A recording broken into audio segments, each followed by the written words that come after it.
लातूरसाठी भाजपाने पुन्हा एकदा सुधाकर शृंगारे यांना उमेदवारी दिलेली आहे, पण काँग्रेसने यावेळी लोकलचा उमेदवार दिल्यामुळे ही निवडणूक बघणं हे फार उत्सुकाचं ठरणार आहे। याच सोबत लातूरचे प्रसिद्ध नेत्ररोग तज्ज्ञ डॉक्टर शिवाजी काळगे यांना काँग्रेसने मैदानात उतरवलेलं आहे। सर, काय सांगाल की कोणते विकासाचे मुद्दे घेऊन तुम्ही जनतेसमोर जात आहे? नक्कीच लातूरच्या विकासासाठी मला प्रामाणिक प्रयत्न करणार आहे।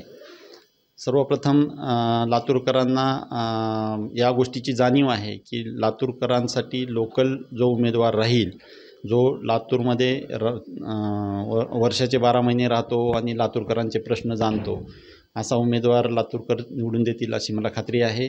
लातूरचे विविध जे प्रश्न आहेत त्याच्यामध्ये प्रामुख्याने कृषी रिलेटेड प्रश्न खूप आहेत, दुसरं बेरोजगारीचे प्रश्न आहेत, शैक्षणिक हब लातूर मोठं शैक्षणिक हब आहे महाराष्ट्रातलं, तर विद्यार्थ्यांचे बरेच प्रश्न आहेत आणि सर्वसामान्य गोरगरीब जनतेचे बेरोजगारांचे प्रश्न आहेत। या प्रश्नावर नक्कीच लढा देण्याचा माझा प्रामाणिक प्रयत्न राहील। मागील 2 वेळेसपासून भाजपाकडे हा मतदारसंघ राहिलेला आहे, तुम्हाला आत्ता संधी दिली आहे, तर काय वाटतं तुम्हाला याबद्दल?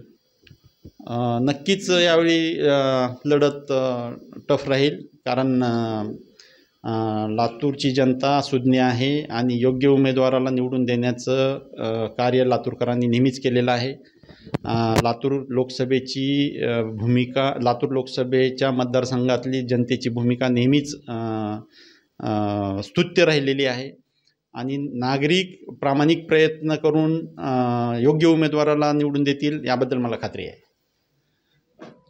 मागील 2 टर्मपासून भाजपाचं इथं वटहुकूम राहिलेला आहे आणि आता हे पाहणं फार औत्सुक्याचं ठरणार आहे की काँग्रेस पुन्हा आपला गड राखणार की भाजपा इथे निवडून येणार। महाराष्ट्र टाइम्स ऑनलाईनसाठी मी ऋषिकेश होळीकर, लातूर।